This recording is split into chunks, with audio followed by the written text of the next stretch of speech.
Success in business requires training, discipline, and hard work. But if you're not frightened by these things, the opportunities are just as great today as they ever were. Beating the robots. Hi, this is Greg from Platinum Method Coaching. Today we continue our series, Your Blueprint for Success. And today's topic, beating the robots. Why is it so hard to get a response to your resume? And what can you do about it? Today's topic will help you get your resume in front of an actual person and not get weeded out by a software algorithm or robot.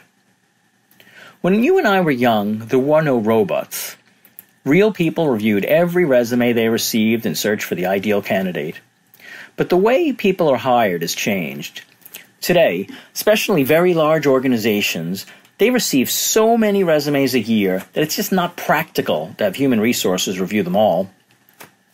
Large companies like Google and Procter & Gamble receive over 1 million resumes per year.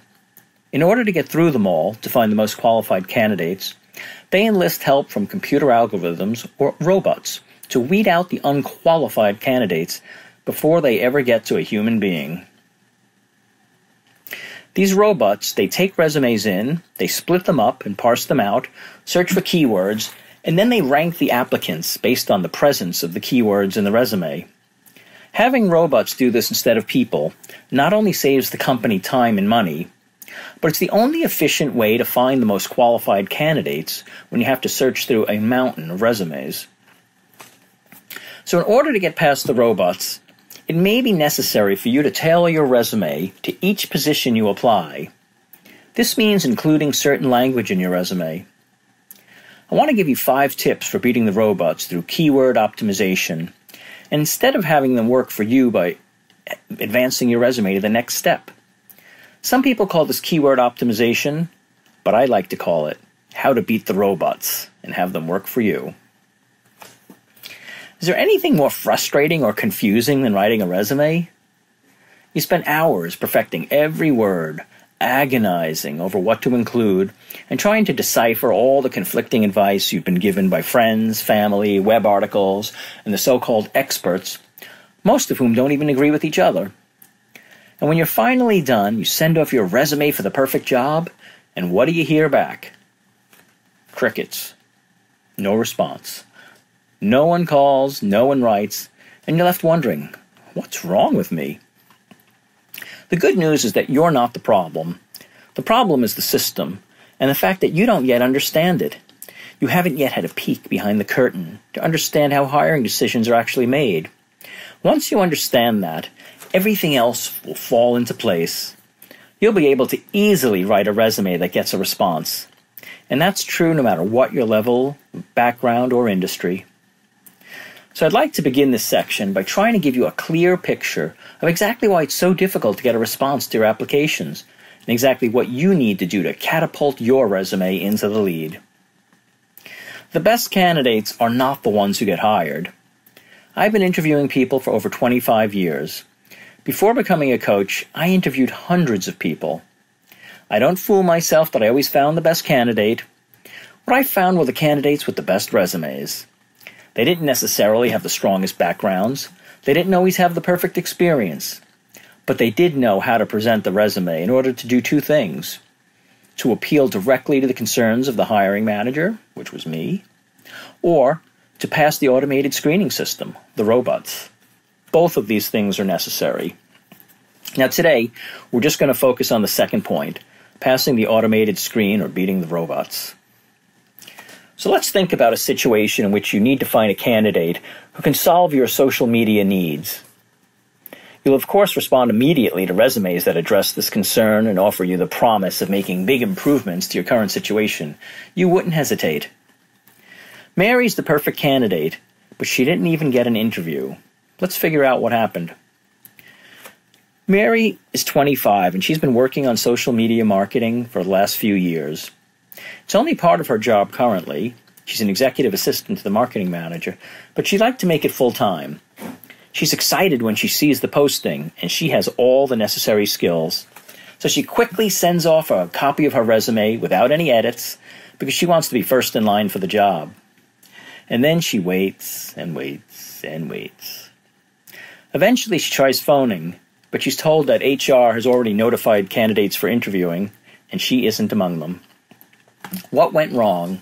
She's smart, hardworking, creative, and really good at what she does. She would have whipped the social media marketing processes into shape within 2 months, and sales would have grown as a direct result. The problem is that her resume didn't show that. It didn't contain the same words as the job description or the buzzwords that they were looking for. It never even got in front of the hiring manager. The moral of the story is, when it comes to resume writing, the most important person is not you. It's the hiring manager. And you need to position yourself to get in front of them. And to do that, you need to give them what they want. I want to show you how you can get past the automated systems that have been screening you out, even when you have all the right qualifications. This won't be the usual resume advice about choosing power words and beginning with an objective. This is the high-octane stuff that once you understand and apply it, it's going to allow you to take your career to the next level. If you've ever applied for a job online, you've probably come across those automated resume screening systems where you have to enter all your details into a web form and perhaps answer some job-related questions. Or maybe you have to send in a resume by email where it's stored by a computer and then retrieved using a keyword search. But you may not understand exactly how these systems work. There are many different systems, but they all work on some basic principles. The first and most important to understand is keyword searches. When you upload your resume into a system, or when a recruiter uploads the resume you sent by email, it scans for keywords relating to the open position. These keywords are programmed in by the recruiter or HR rep. So for example, if you're looking for a resume that contains the words social media, Facebook, Twitter, Google, content marketing, and blog, your resume needs to contain these words. If it does, it passes to the next stage. If not, it goes in the garbage pile.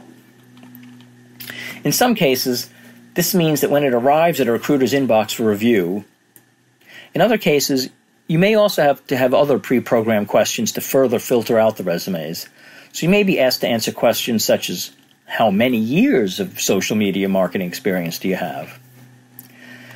As the recruiting hiring manager, I want you to find the very best position for the job, but perhaps the very best person forgot to include the word content manager or content marketing on their resume. Despite the fact that she actually has the required experience, she won't make it past my filter, and therefore we both lose out. So despite their imperfections, robots or screening systems are here to stay. So what can you do about it? Well, the answer is surprisingly simple. In most cases, the employer is telling you everything you need to know in order to beat the system. It's right there in the job description. Take the job posting, highlight all the skills and qualifications, as well as the important job responsibilities. Then use those as your keywords. Each one will be weighted differently depending on importance, and some were optional rather than mandatory, but all could be found right there in the job description. You may recall we talked about word clouds using legendary resumes to create one for your resume. You should also do one for the job description and see if it's a fit. Once you do this, you'll gain an understanding and see if you would even hire yourself. This means the secret to beating these systems is simply to learn as much as you can about the job opportunity, then check your resume to make sure you've included as many of the keywords as possible. If you're missing some, look for places to insert them. It doesn't matter what order you put them in or where they appear on your resume, as long as they're in there.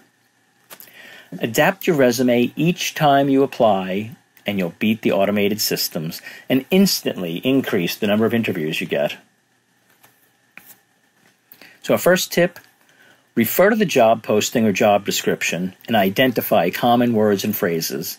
You need to identify and integrate matching language into your resume. You'll likely find it easiest to include matching language in the summary or experience section of your resume. If you're having trouble identifying the most common words in a posting or job description, try cloudifying the text. This is where you create a word cloud from the text that reveals the most common words.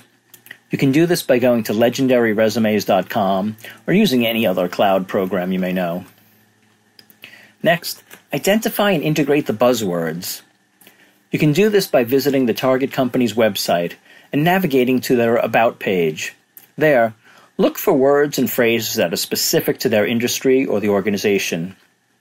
There may also be words there that can give you clues as to their corporate culture, which can prove to be very useful. Integrate those words wherever possible into your resume.